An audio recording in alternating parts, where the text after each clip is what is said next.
Quý vị các bạn thân mến, vẫn còn tiếp tục. Mặc dù chỉ có 2 tiếng buổi sáng ở làng cổ Phước Tích này thôi, nhưng mà mình tranh thủ cố gắng để chia sẻ với quý vị các bạn càng nhiều càng tốt. Mới vừa rời khỏi miếu Cây Thị 600 năm tuổi. Thật sự mình cảm giác được một cái gì đó mà nó rất là linh thiêng. Chỉ có biết là cảm giác như vậy thôi. Và nghe nói là cái miếu Cây Thị này chính là cái miếu này thờ Thiên Y Thánh Mẫu Ranaga. Bây giờ thì chuẩn bị để quay về trở lại điểm xuất phát, nhưng mà trước khi trở về điểm xuất phát mình sẽ ghé thăm nhà bác Lê Trọng Diễn thì phải, mình không nhớ chính xác cái tên, nhưng mà bác là một cái người mà sưu tầm các cái cổ vật về gốm sứ, và nhà bác cũng có một cái lò gốm luôn. Lộn đường hả? Á chà, quay xe.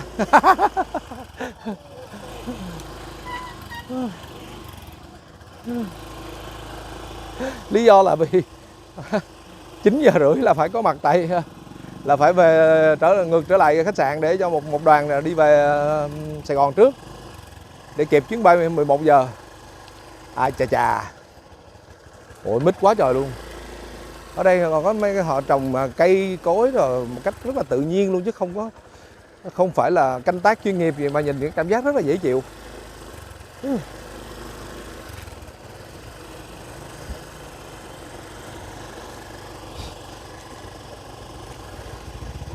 Đi làng cổ mà mặc nguyên bộ đồ hồng hình như nó sai sai đúng không bà con?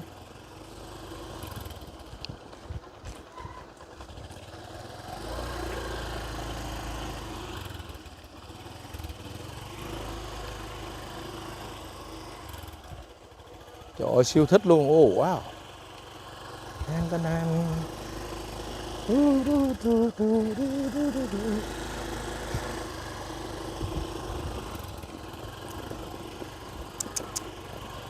Trời, sao mình không thấy có cái bộ phim nào làm phim về cái vùng đất này hết ta?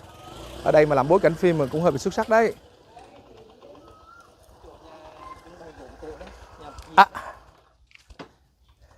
Trưng bày gốm cổ.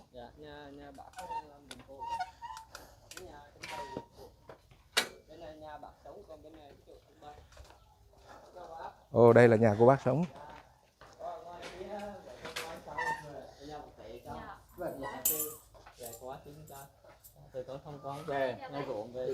Ồ dạ chào bác. Đây là bác Lê Trọng Diễn hả phải không? Dạ con chào bác. Sao mà học cũng được ấy? Dạ được, không sao bác. Mình thấy bác có đôi dép màu tím mình rất thích. Hy vọng là sau chuyến tham quan này bác sẽ tặng mình đôi dép.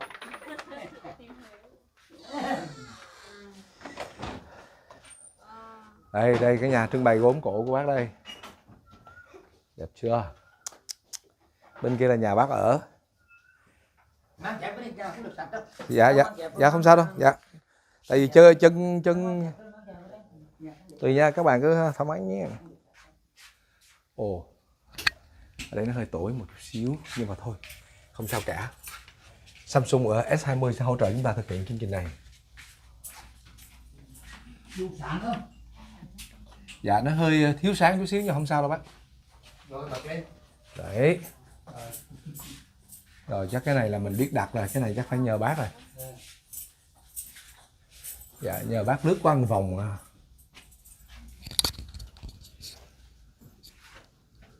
Ủa bác bên đây là cái bộ bên đây là ống đuôi trắng. Trong nhà này toàn bộ gốm của làng Phước Tích. Chứ không có cái gốm. Chứ không có gốm của ở nơi khác. Còn cái nơi khác. Dạ. Toàn bộ là gốm của làng Phước Tích. Nhưng mà bác có nhớ là thí dụ như ở cái đoạn này bên đây thì là từ năm mấy tới năm mấy không bác? Cụ thể nhất nó không chuẩn lắm nhưng mà cũng tương đối chuẩn. Dạ. Là bởi vì 1938 là ông nội tôi làm lại những cái đồ này để về nhà cho ba tôi. Vì đây là cái ra riêng cho con để mà dùng ngày xưa rồi. Dạ.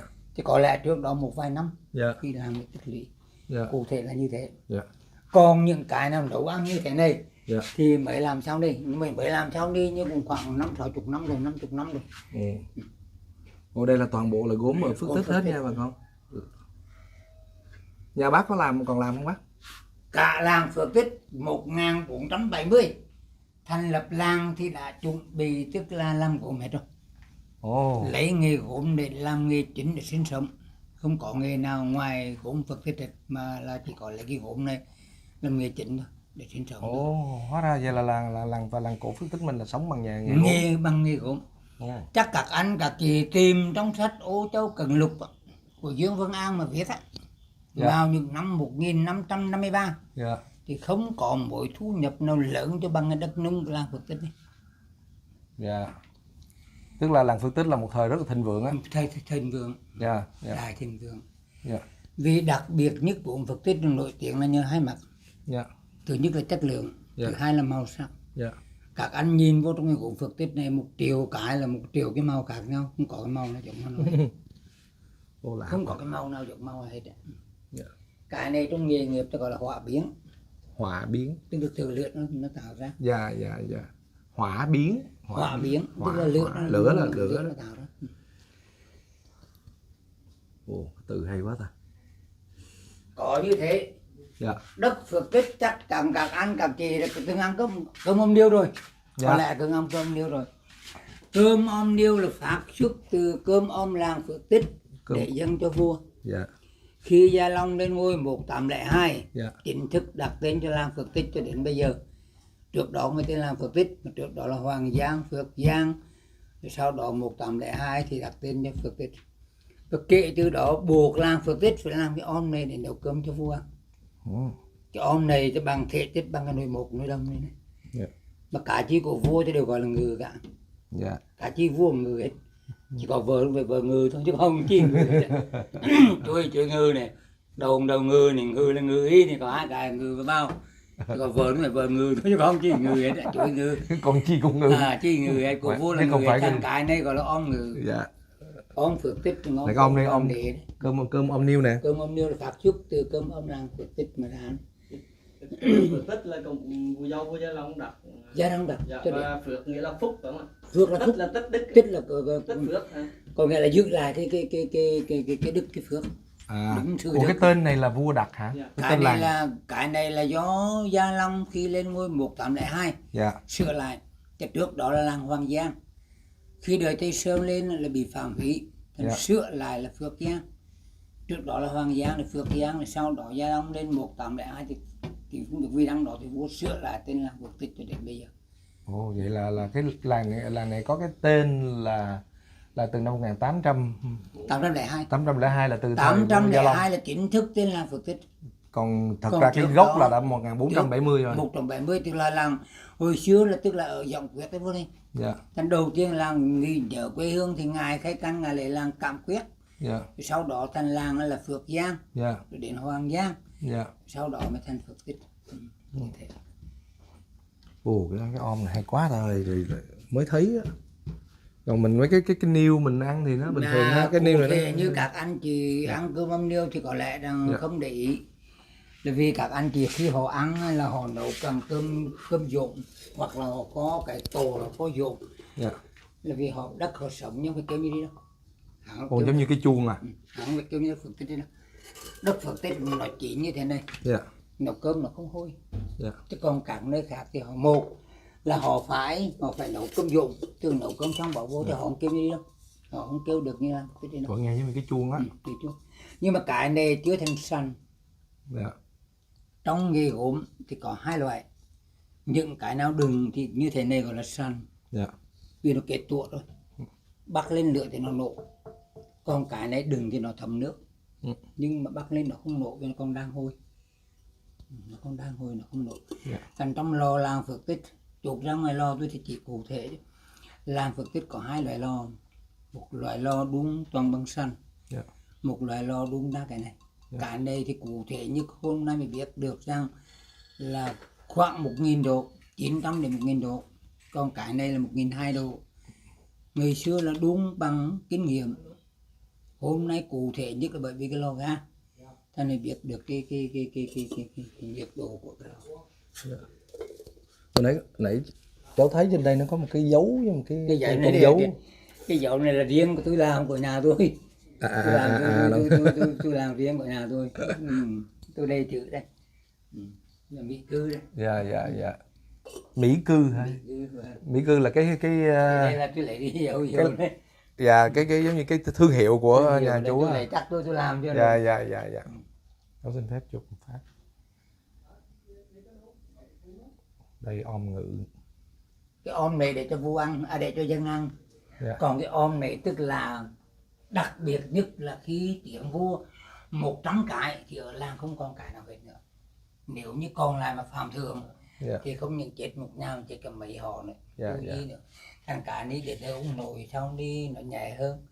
Thì ông nội ông làm là cái mẫu. Chứ còn trước đó thì không ai dám gì hết. Sau đời phê đình sau đi nó nhẹ hơn. Bộ đài nó nhẹ hơn, nó không còn nặng nề như cũ. Nhưng mà cái gốm nó khác không? Nó khác không? Gốm này cũng là đất. Nhưng mà đất là đất tinh lọc. Khi làm cho vua là phải tinh lọc. Các anh thấy này. Hôm nay cũng là đất Phật tích cũ này. Người Phật tích. Nhưng cái màu sắc nó không còn như cũ nữa đâu. Là cái màu này thôi. Độc nhất vô nhị là một màu thôi. Các anh ra ngoài cơ sở các anh thấy là một màu thôi. Nếu như thêm một vài đồ thì đen xíu. Mà nếu giảm đi 1-2 đồ thì nó trắng đi xíu thôi, còn không ra được màu nữa rồi. Do cái chất đất nó thay đổi. Cái đất cũ nhưng là nung. Chắc anh chỉ ra ngoài cái lò mà hư, cái lò 6 lò trắng nữa, có cái lò hư ngoài. Thì khi trong cái mình lò của làng Phước Tích đất chịu nhiệt, khi đun thì trong nó thành men. Khi lửa vô nó phản quang. Nó dồi trong mình lò nó ra. Và khi mình đun cổ truyền thì có cái tro của cái củi nó bám không? Thì cái tro thành men với men hữu cơ. Thành là nhờ cái phản quang đó thành là nhiều màu như thế. Cái bình này là bình bình theo cũng dạng của công nghệ mới. Nhưng mà bình này để bình rượu hả? Bình rượu đó. Các anh thấy này, các anh thực gì thấy đây là cái lò này. Nên đúng mà trong lò nên nhiệt độ nó cao quá, nó nhỏ cái men rồi đấy. Cụ thể là thế. Nó nhỏ xuống đó. Thành ra cái này là không phải là men đâu. Nhưng mà cái này từ trong đất và từ trong cái lò nó phản quang ra con chịu. Bây giờ phải làm lại thì chịu thôi. Cho nên nó không thể là cái nào giống cái nào hết đâu vậy. Cái nào cũng giống cái nào hết. Hỏa biến. Hỏa biến. Tức là lửa nó tạo ra biến đó. Độc đáo hả? Thành ra các anh chỉ thấy ông làng Phước Tích á, là không biết các anh, các chị có biết thế nào là gốm mà thế nào là sứ không? Dạ không. Gốm là đất sét đen. Còn chuyện tráng men không tráng men thì là việc của gốm. Gốm tráng men không tráng men. Nhưng mà sứ là đất câu lanh, đất sét trắng. Tráng men thì gọi là sứ. Thành ra ngoài Bắc Tràng ta gọi là gốm sứ Bắc Tràng. Vì họ làm cả gốm và cả sứ. Còn riêng Phước Tích thì gốm Phước Tích không có sứ Phước Tích. Còn trong Minh Long thì sứ Minh Long trong gốm, Minh Long nó cũng làm gốm này. Tùy theo. Cụ thể thế đó. Không phải là nội ngoa đâu, nhưng mà các anh các chị thấy này, không có cái đất đâu mà đun mà không trắng men mà không thấm thấu như là Phước Tích đâu. Bị đốt đèn được chẳng thôi là thấm dầu hết toàn bộ. Nó không ra được. Chứ không là có không là dầu nó thấm ra ngoài hết. Thấm ra ngoài hết. Nếu như các nơi khác không trắng men thì nó thấm hết. Chỉ có đất Phước Tích mà giảm để như thế thôi. Độc đáo. Vì nói gần như men rồi. Nó làng như men rồi. Nó nổi tiếng là như thế này đấy. Nên nhờ nổi tiếng như thế này. Chứ còn các đất khác mà chỉ ăn đừng có ngày đi ngày mai là mất hết. Bởi thấm hết toàn bộ. Cụ thể là đó. Thực ra tôi yêu nghề quá tôi mới giữ đấy. Nhưng mà bây giờ làng Phước Tích mà nói chuyện làm gốm cổ truyền thì còn lại mình tôi thôi. Hết rồi. Xây lò của tôi, đục lò của tôi, chi tôi vậy còn hết rồi. Thật ra rồi. Nhưng mà con cháu của chú còn ai con cháu của tôi thì nó làm được. Có kế nghiệp của chú không? Làm được. Nhưng mà có một cái khó làm nhất là thợ đục lò. Vì đục lò là quá kinh nghiệm, có thực tế. Cái lý thuyết thì bây giờ con tôi đã biết hết. Nhưng mà thực tế thì nó không cụ thể được, vì đục lò rất là khó. Đục lò khó lắm. Đục lò khó nhất trong các công nghệ là đục lò là khó nhất. Anh cần đục cái lò như thế là 3 ngày 2 đêm. Anh phải thức trắng 3 ngày 2 đêm, nhưng mà anh phải tăng nhiệt thế nào, trồng lò thế nào thì rất là khó lắm, thực tế thôi. Đi.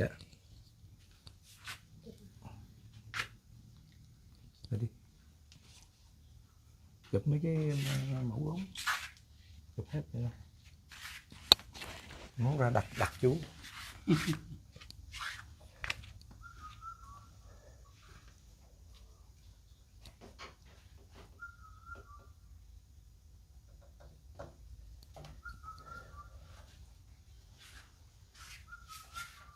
Cái lò này lò đây này, cái ngoài là 2 cái lò này, ngoài là 2 lò đấy, cái khu nhỏ lại luôn. Cái nào mà nấu ăn thì đun vào cái lò đó đây, cái lò đó gọi là lò ngựa. Cái đó nhiệt độ không bao giờ đun thanh được. Lò ngựa là lò nào anh? Cái lò cái nhỏ cái lò nhỏ này. Cái lò này hả anh? Đây là cái lò ngựa. Vì cái đó nó không bao giờ đun thanh được hết, bởi vì nó không đủ nhiệt. Còn cái này thì đun được 1200 độ. Thanh xăng. Thanh trong một cái lò là không thể chia hai nhiệt độ được. Cái nào nấu ăn thì đun lò ngựa, cái nào đun thì đun lò sấp. Đun đồ nấu ăn ẩm, những đồ nấu ăn thì đun lắm. Một cái lò nhìn giống như cái tượng xác ướp à. Cái đất này không phải đất chịu nhiệt, đất này không phải đất biên hòa, đất chịu nhiệt. Thành khi đun trong này nó ra men. Đun trong lò ra men, đặc biệt nhất của cái đất Lăng Phật Tích là thế.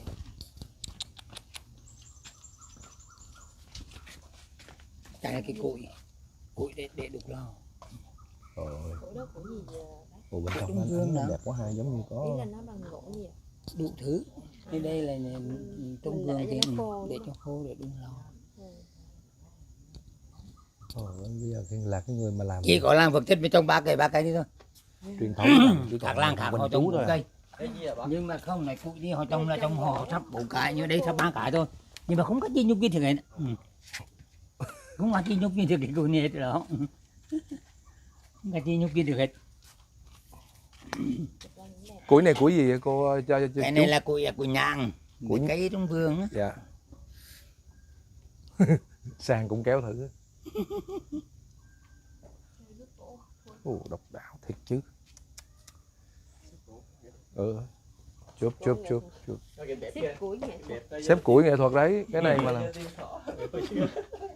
Này cái bếp cho cụ thể nhất này, làm công ty ra khi tàu hình là bắt buộc theo cái mẫu. Nhất là cái này đó, cái cả cổ này là phải có cái ngắn này. Cái ngắn này mục đích là gì vậy làm cái anh chị thấy không? Cái cổ. Cái cả này là cái này gọi là cái kẹp cổ, để khi mà dũng xuống là như thế này đó, nó dũng được nóng nó kẹp lên cái cổ này. Kẹp cái cổ này tức là nó không tuột được.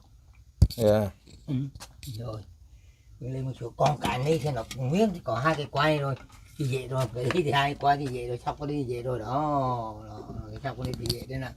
Còn riêng cái này là có cái này để mà kẹp riêng bưng đây đó, kẹp riêng bưng rồi. Thôi ta gọi là cái kẹp cổ. Một ngày vậy thì chưa thì chú làm được bao nhiêu cái chú? Cả chị em cái sản phẩm tàu giảng hả? Tạo ra cái hình hả? Tùy theo tay nghề. Nếu tay nghề nào mà giỏi mà làm nghề thì một ngày vài trăm, có thể đến 200 cái. Nhưng mà riêng ở chỗ của chú á, của chú thì 2 vợ chồng chú thím thì làm không chuyên môn nhưng mà tranh thủ. Vì mình làm được ngày làm vài tiếng cho nó vui thôi chứ. Nhưng mà sản phẩm ra thì được bao nhiêu thành phẩm á chú? Thành phẩm Lăng Phật Tích nếu đúng cái lò này, nếu đúng lò ngựa thì sản phẩm đạt được khoảng 70-80%. Nhưng mà riêng đúng đồ sành thì Lăng Phật Tích rất khó đạt hơn các làng khác. Chụp làm vô nhà tôi 2 cái chén như các anh chị của anh. Đồ mà có của đất Lăng Phật Tích là 14% đúng. Cho nên càng có ruột càng nhiều thì càng vẫn méo nhiều. Cho nên Lăng Phật Tích thì nhìn thế đó, nhưng mà nó không chuẩn như các cái bên Sử đâu.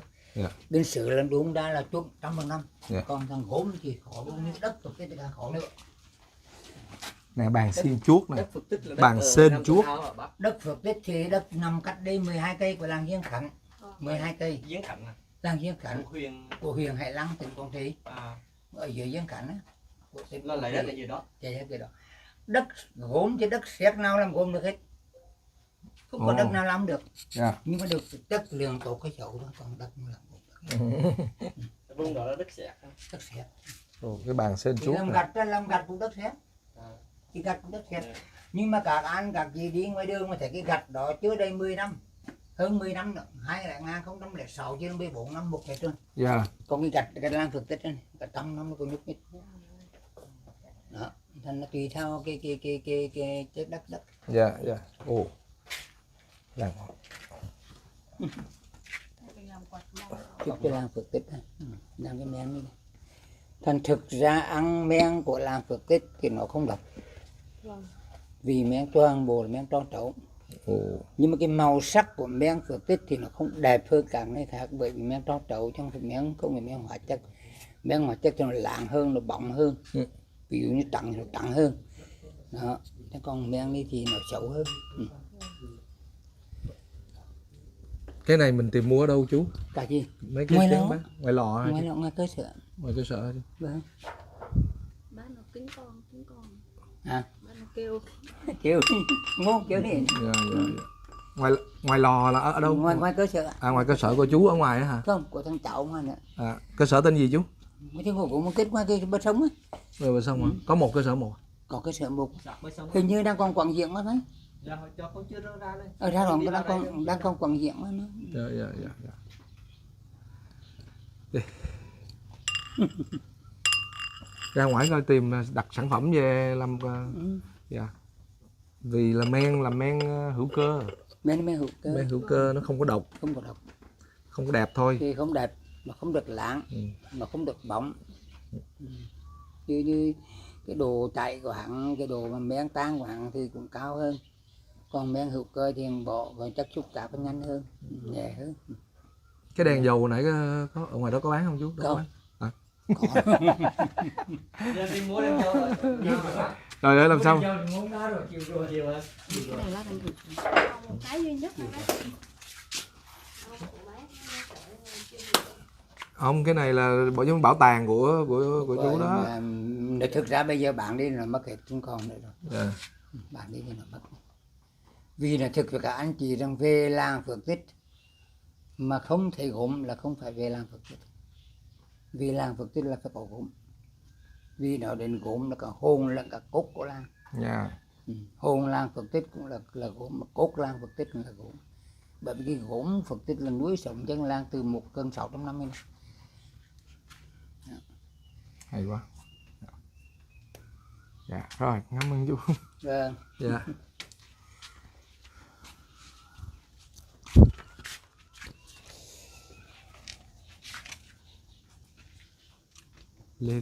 Lê Trọng Kim là bố của chú. Ồ, chú là Lê Trọng Diễn. Lê Trọng Diễn. Ồ chú, trước nhà có một cái tấm cái này là cái gì vậy? Tấm cái này á. Dạ, cái này gọi là bình phong. À, tấm bình phong hả? Cái này là giống như trong các anh các chị biết rằng là người ta gọi là dưa phụ hệ giả gương. Thì biết là những cái trong bàn thờ thì có cái giả gương. Dạ. Để mà che những cái bậc nhang cả sở đi vô đi ra thế này. Còn đây là chỉ chắn gió. Thứ nhất là chắn gió, thứ hai nữa tức là đừng cho đi giữa này. Vì làng ở đây rất là cái phong tục tập quán hơi nặng về gia giáo. Dạ. Thành nên nó thực như mẹ tôi làm dâu gần cả mấy chục năm, từ khi làm dâu đến khi chết chưa bao giờ được ngồi chỗ nữa. Chưa một lần được ngồi cái bàn này. Ồ. Nặng nề như thế đó. Dạ. Đi băng có bằng thờ thì đi ngoài theo để trong. Mẹ tôi làm dâu là gần 60-70 năm rồi mà chưa được bao giờ ngồi đó nữa. Mà khi mua đi thì đi từ bên nữa và bên đi băng, bởi vì họ chế ngay trong bàn nhập cái thế này thôi. Thành cái này làm vật tên là vừa phong thủy nhưng vừa giữ nước để cứu hỏa. Thành làng Phước Tích là nhà không có cái bể cạn này, ngày xưa có cái thùng, bây giờ gọi là bể cạn, vừa là phong thủy nhưng vừa chứa nước để hỏa hoàng á, để mà cứu. Vì làng Phước Tích là nung cái này là quan trọng như là này đây. Đó. Nhà nào phải có hai cái này hai đầu, mục đích để mà chữa lượng nước này nước chữa lượng, múc nước đây, đây. Múc nước từ cái hồ cụ thể nhất đây rồi đó như đây đó rồi lên trên mày nè rồi Đó, Cho nó bé khô á, thì chứ phải như Ngày xưa là nhà lập tranh. nhà lập cảnh như thế đấy. Dạ, chú làm là giúp một con cái con quay cho đẹp đi. mát quá.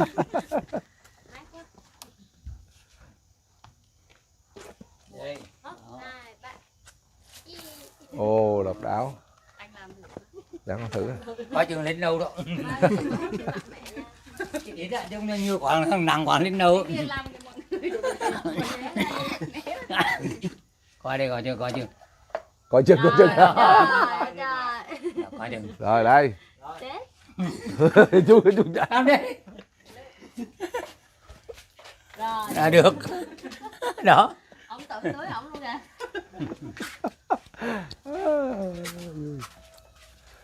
Quý vị và các bạn thân mến, này thật là sự là rất là có duyên ha, may mắn gì đâu. Mặc dù thời gian rất là ngắn nhưng mà mình cũng đi được vài nơi ở làng cổ, chắc chắn là mình sẽ quay lại vì có quá nhiều cái để kể về làng cổ Phước Tích, và mình cũng rất may mắn gặp được bác Lê Trọng Diễn. Mình thấy cái tình yêu của bác về đối với gốm phải nói là vô bờ bến. Mình cũng đi nhiều nơi rồi nhưng mà mình thấy bác chia sẻ về cái nghề gốm của người dân làng Phước Tích hơn gần 600 năm. Thì thật sự mà nói tất cả mọi câu chuyện, mọi thứ ở Phước Tích này đều quy về một chữ là gốm. Và chính vì vậy những cái nghệ nhân giống như là bác Lê Trọng Diễn đây phải nói thật sự là vô cùng giống như là cái báu vật sống vậy. Thì không biết các cái thế hệ sau này còn có những cái nghệ nhân trẻ có thể kế thừa được cái truyền thống này hay không, giữ được cái làng nghề truyền thống này hay không, thì nó là câu chuyện mà chúng ta chưa có câu trả lời. Chỉ hy vọng rằng là đâu đó thì cũng sẽ có những cơ quan chức năng hoặc là thậm chí là có những người tâm huyết với những cái làng nghề truyền thống Việt Nam mình cố gắng để bảo tồn. Để mình nghĩ rằng những cái di sản đây có thể nói là đây là những cái di sản văn hóa, cái hồn của dân tộc. Bên cạnh đó thì còn phải nói là những cái sản phẩm gốm ở Phước Tích mình cảm nhận được là cái chất lượng có một cái gì nó rất là đặc biệt. Và mình cũng hy vọng rằng là nếu như mình có mở nhà hàng trong kia, mình sẽ lấy toàn bộ bằng gọi là chén bát đĩa của mình sẽ ráng cố gắng đặt hàng từ cái lò gốm cái cơ sở sản xuất gốm ở làng Phước Tích này. Các bạn chờ xem nhé. Xin chào tạm biệt. Tôi không hay nói về tình yêu mà cả anh em tất cả mọi người trong cái làng có mất của nhà tôi đừng mất.